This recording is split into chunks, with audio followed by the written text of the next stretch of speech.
दोस्तों, आज हम बात करेंगे उन नेशनल पार्क्स की जो पिछले एक साल में खबरों में रहे। और सच कहूं तो भारत के वाइल्ड लाइफ कंजर्वेशन का यह दौर बहुत ही इंटरेस्टिंग रहा है। देखिए, भारत में कुल 107 नेशनल पार्क्स हैं, जो हमारे जियोग्राफी का सिर्फ 1.35% कवर करते हैं, लेकिन बायोडायवर्सिटी का खजाना है। साल 2025 में कई महत्वपूर्ण घटनाएं हुई। नए नेशनल पार्क्स डिक्लेयर हुए, टाइगर रीइंट्रोडक्शन प्रोजेक्ट में सफलता मिली और वन्य जीवन को लेकर कई बड़े फैसले लिए गए। तो इस वीडियो में हम सिस्टमैटिकली देखेंगे कि आखिर क्या क्या बदलाव आए, कौन से पार्क्स हाईलाइट रहे और सबसे इंपॉर्टेंट यूपीएससी के लिए क्या की पॉइंट्स हैं। तो बने रहिए, शुरुआत करते हैं। तो पहली बड़ी खबर थी सिमलीपाल नेशनल पार्क का डिक्लेरेशन। अप्रैल 2025 में सिमलीपाल को ऑफिशियली इंडिया का 107वां नेशनल पार्क डिक्लेयर किया गया। अब यह ओडिशा में है, स्पेसिफिकली मयूरभंज डिस्ट्रिक्ट में, और इसका एरिया 2750 स्क्वायर किलोमीटर्स है। यहाँ क्या स्पेशल है? देखिए, यह एक टाइगर रिजर्व भी है और इसमें दो फेमस वाटरफॉल्स हैं, जोरांडा और बरेही पानी। ये वाटरफॉल्स मॉनसून में बिल्कुल स्टनिंग दिखते हैं। सिमलीपाल एक यूनेस्को बायोस्फीयर रिजर्व भी है, तो बायोडायवर्सिटी के लिहाज से बहुत इंपॉर्टेंट है। लीगल फ्रेमवर्क की बात करूं तो यह वाइल्ड लाइफ प्रोटेक्शन एक्ट 1972 के तहत प्रोटेक्टेड है। इसे नेशनल पार्क का स्टेटस दिया जाना एक बड़ी बात है, क्योंकि इससे प्रोटेक्शन का लेवल बढ़ता है और स्ट्रिक्ट कंजर्वेशन रूल्स लागू होते हैं। यूपीएससी के लिए यहाँ फोकस करें, कौन सा स्टेट, कितना एरिया, क्या स्पेशल फीचर्स हैं। अब बात करते हैं सिखना ज्वालाओं नेशनल पार्क की। 16 फरवरी 2025 को असम में यह नेशनल पार्क ऑफिशियली नोटिफाइड किया गया। और यह नाम क्या है न, सिखना ज्वालाओं? तो यह नाम बोडो लैंग्वेज से आया है, जो बताता है कि लोकल कल्चर को रिस्पेक्ट किया गया। इसका एरिया 321.90 स्क्वायर किलोमीटर्स है और यह चिरांग और कोकराझार डिस्ट्रिक्ट्स में लोकेटेड है। अब यह असम का 8वां नेशनल पार्क है और ब्रह्मपुत्र वैली टाइगर रिजर्व का 3RD नेशनल पार्क बन गया। तो देखिए, एक ही टाइगर रिजर्व के अंदर मल्टीपल नेशनल पार्क्स हो सकते हैं। टाइगर रिजर्व बहुत बड़ा एरिया कवर करता है, जिसमें कोर जोन और बफर जोन होते हैं, और उसके अंदर national parks are designated. Assam की संख्या देखें, 8 नेशनल पार्क्स वाला स्टेट नॉर्थ ईस्ट में बहुत इंपॉर्टेंट है वाइल्ड लाइफ के लिहाज से। यूपीएससी में यह बिंदु याद रखें कि नोटिफिकेशन डेट क्या है। अब सुनिए, 10 मार्च 2025 को एनवायरमेंट मिनिस्टर भूपेंद्र यादव ने माधव नेशनल पार्क को इंडिया का 58वां टाइगर रिजर्व डिक्लेयर किया। अब यह बात इंटरेस्टिंग है, क्योंकि माधव का कोर एरिया सिर्फ 355 स्क्वायर किलोमीटर्स है, लेकिन इसमें टाइगर पॉपुलेशन लगभग शून्य था 2023 तक। फिर क्या हुआ? टाइगर रीइंट्रोडक्शन प्रोजेक्ट के तहत 3 टाइगर्स को यहाँ रिलोकेट किया गया और फिर नेचुरल ब्रीडिंग हुई। आज वहाँ 7 टाइगर्स हैं, कब्स के साथ। अब मध्य प्रदेश को देखें, यह स्टेट अब 9 टाइगर रिजर्व्स के साथ सबसे ज्यादा है और एमपी में कुल 785 टाइगर्स हैं। यह बायोडायवर्सिटी का एक बड़ा अचीवमेंट है। एमपी का कंट्रीब्यूशन टाइगर कंजर्वेशन में अतुलनीय है। अब यूपीएससी के लिए क्या इंपॉर्टेंट है? टाइगर रीइंट्रोडक्शन प्रोजेक्ट का कंसेप्ट, 58वां टाइगर रिजर्व कौन सा है, एमपी में कितने टाइगर रिजर्व्स हैं और कुल टाइगर पॉपुलेशन कितना है। ये फैक्ट्स याद रखें। तो छत्तीसगढ़ की तरफ देखते हैं। गुरु घसीदास्टेमा पिंगला टाइगर रिजर्व, यह इंडिया का 56वां टाइगर रिजर्व है। और साइज की बात करूं तो इसका टोटल एरिया 2829.38 स्क्वायर किलोमीटर्स है, जो इसे 3RD लार्जेस्ट टाइगर रिजर्व बनाता है भारत में। कौन से सबसे बड़े हैं? तो सुंदरबंस सबसे बड़ा है, फिर कुछ अदर्स। यह रिजर्व छत्तीसगढ़ के मल्टीपल डिस्ट्रिक्ट्स में फैला है, मनेन्द्रगढ़, चिरमिरी, भरतपुर, कोरिया, सूरजपुर और बलरामपुर। अब इसकी स्ट्रक्चर को समझें। कोर एरिया 2049.2 स्क्वायर किलोमीटर्स है और बफर जोन 780.15 स्क्वायर किलोमीटर्स है। कोर एरिया वह है जहां कोई ह्यूमन एक्टिविटी अलाउड नहीं है, स्ट्रिक्टली कंजर्वेशन के लिए। बफर जोन में लिमिटेड ह्यूमन एक्टिविटीज हो सकती हैं। यह कंसेप्ट बहुत इंपॉर्टेंट है टाइगर रिजर्व के लिए। छत्तीसगढ़ सदाबहार जंगलों के लिए फेमस है, तो यहाँ टाइगर पॉपुलेशन के लिए नेचुरल हैबिटेट परफेक्ट है। इसे 56वां कब डिक्लेयर किया गया, यह डिटेल भी इंपॉर्टेंट हो सकता है यूपीएससी में। दोस्तों, काजीरंगा नेशनल पार्क की कहानी एक सक्सेस स्टोरी है। साल 2025 में काजीरंगा का वन हॉर्न राइनो पॉपुलेशन 4075 तक पहुंच गया। यह रिमार्केबल है, क्योंकि पिछले डेकेड्स में पोचिंग की वजह से यह पॉपुलेशन लगभग एक्सटिंक्ट हो गया था। लेकिन स्ट्रिक्ट एंटी पोचिंग मेजर्स के थ्रू, हैबिटेट प्रोटेक्शन के थ्रू यह रिकवरी हुई है। और देखिए, एक डेटा पॉइंट और, 2024 से 25 में काजीरंगा में 4.43 लाख टूरिस्ट विजिट किए। यह third most visited national park है भारत में, रणथंभौर और पेरियार के बाद। एक वर्ल्ड हेरिटेज साइट भी है। अब सोचिए, कितनी बैलेंस मेंटेन करनी पड़ती है कंजर्वेशन और टूरिज्म के बीच।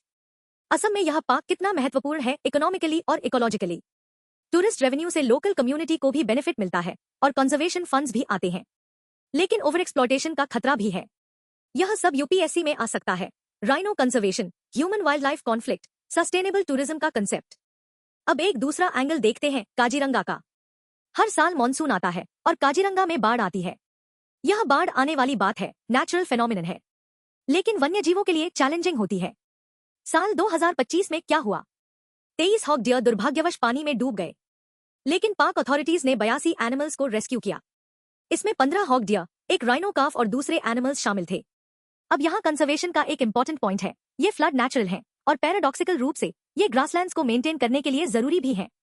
काजीरंगा की ग्रासलैंड्स की प्रोडक्टिविटी इसी से आती है, तो अथॉरिटीज को बैलेंस करना पड़ता है। वाइल्ड लाइफ को प्रोटेक्ट करो, लेकिन इकोसिस्टम को भी नेचुरल रहने दो। मॉनसून सीजन के दौरान काजीरंगा टिपिकली मई से सितंबर तक बंद रहता है टूरिस्ट के लिए। इसी वजह से पार्क को रिकवरी का समय मिलता है। आपको यूपीएससी में यह इकोसिस्टम डायनामिक्स समझनी चाहिए। अब बात करते हैं जिम कॉर्बेट नेशनल पार्क की। यह भारत का फर्स्ट नेशनल पार्क है, 1936 में एस्टैब्लिश्ड।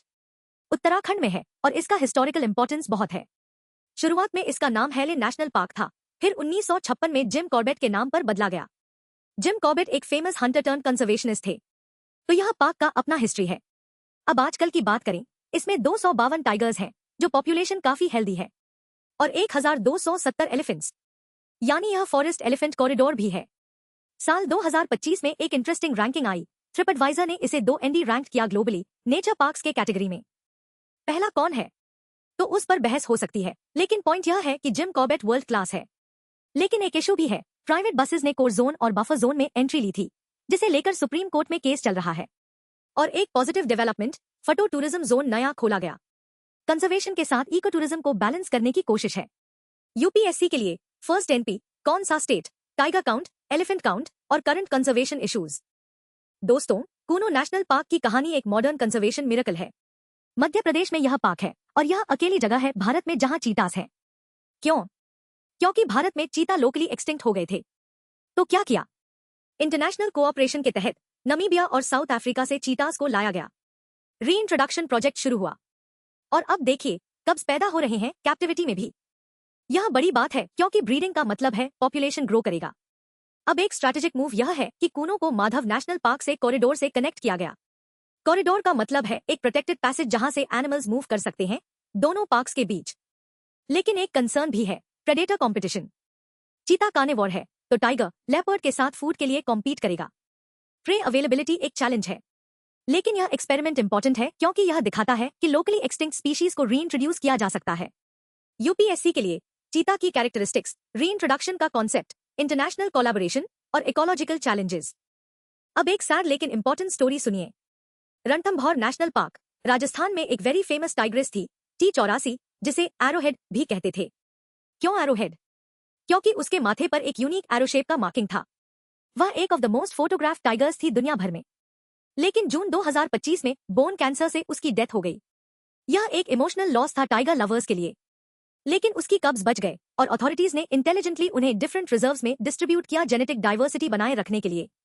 कंकटी को Mukundra hills wild life sanctuary भेजा गया, एक फीमेल को Ramgarh Vishdhari wild life sanctuary में और एक मेल को ढोलपुर टाइगर रिजर्व में। यह बहुत वाइज डिसीजन था। अब रणथंभौर की बात करें तो यह सबसे ज्यादा टूरिस्ट फुटफॉल वाला नेशनल पार्क है। टाइगर साइटिंग्स के लिए फेमस है, लेकिन ओवर एक्सप्लॉयटेशन का भी खतरा है। T84 की डेथ से एक इंपॉर्टेंट लेसन निकलता है, इंडिविजुअल एनिमल के इंपॉर्टेंस को और फिर भी ब्रॉडर कंजर्वेशन की आवश्यकता को। यूपीएससी के लिए इंपॉर्टेंट है T84 की प्रोफाइल, उसके कब्स का रिलोकेशन स्ट्रैटेजी और रणथंभौर का सिग्निफिकेंस। अब बात करते हैं 2 और पार्क्स की जो अपनी यूनिकनेस के लिए फेमस हैं। पहला, नमदाफा नेशनल पार्क, अरुणाचल प्रदेश में। यह एक यूनिक डिस्टिंक्शन है। यह दुनिया का एकमात्र नेशनल पार्क है जहां 4 बड़ी बिल्लियां, 4 बिग कैट्स, एक साथ रहती हैं, टाइगर, लेपर्ड, स्नो लेपर्ड और क्लाउडेड लेपर्ड। क्लाउडेड लेपर्ड तो बहुत ही रेयर है। नमदाफा का लैंडस्केप सुंदर है और नोआ दिहिंग रिवर इसके बीच से बहती है। बायोडाइवर्सिटी का खजाना है। अब दूसरा, हेमीज नेशनल पार्क, लद्दाख में। यह इंडिया का लार्जेस्ट नेशनल पार्क है, 4400 स्क्वायर किलोमीटर्स। यह एरिया को इमेजिन करते हैं तो समझ आता है कि कितना बड़ा है। हेमीज हाई एल्टीट्यूड पर है और यह स्नो लेपर्ड कंजर्वेशन के लिए सबसे इंपॉर्टेंट पार्क है। स्नो लेपर्ड एक इल्यूसिव और एंडेंजर्ड स्पीशीज है और हेमीज इसके लिए सैंक्चुअरी है। अब दोनों पार्क्स की एक कॉमन बात है, दोनों नॉर्थ ईस्ट और नॉर्थ में है, दोनों वल्नरेबल इकोसिस्टम में है। क्लाइमेट चेंज से दोनों को थ्रेट है।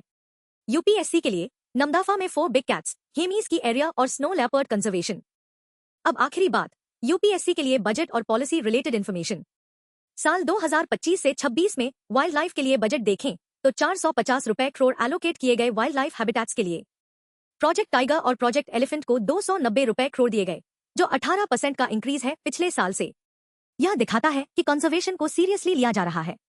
एक और बड़ी इनिशिएटिव, भारत भर में 28 रिवर्स में पहली बार कॉम्प्रिहेंसिव रिवराइन डॉल्फिन एस्टिमेशन की गई। डॉल्फिन्स हमारे रिवर इकोसिस्टम के इंडिकेटर्स हैं, तो इनका सर्वे करना इंपॉर्टेंट है। और एक और development, national referral centre for wild life को जूनागढ़ में एस्टैब्लिश किया गया, तो अब वाइल्ड लाइफ पैथोलॉजी का एक सेंट्रल हब बन गया। तो देखिए, कंजर्वेशन सिर्फ प्रोटेक्टिंग एनिमल्स तक सीमित नहीं है, यह पॉलिसी, बजट, रिसर्च सबको इन्वॉल्व करता है।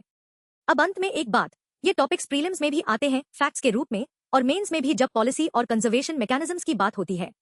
टाइगर रिजर्व कितने हैं, नेशनल पार्क्स कितने हैं, कौन सा स्टेट सबसे ज्यादा है, वाइल्ड लाइफ लेजिस्लेशन क्या है, सब इंपॉर्टेंट है। तो ध्यान दें, याद रखें और क्लियर कॉन्सेप्ट्स बनाएं। कंजर्वेशन की जर्नी कंटिन्यू होगी और आपको अपडेटेड रहना चाहिए। धन्यवाद।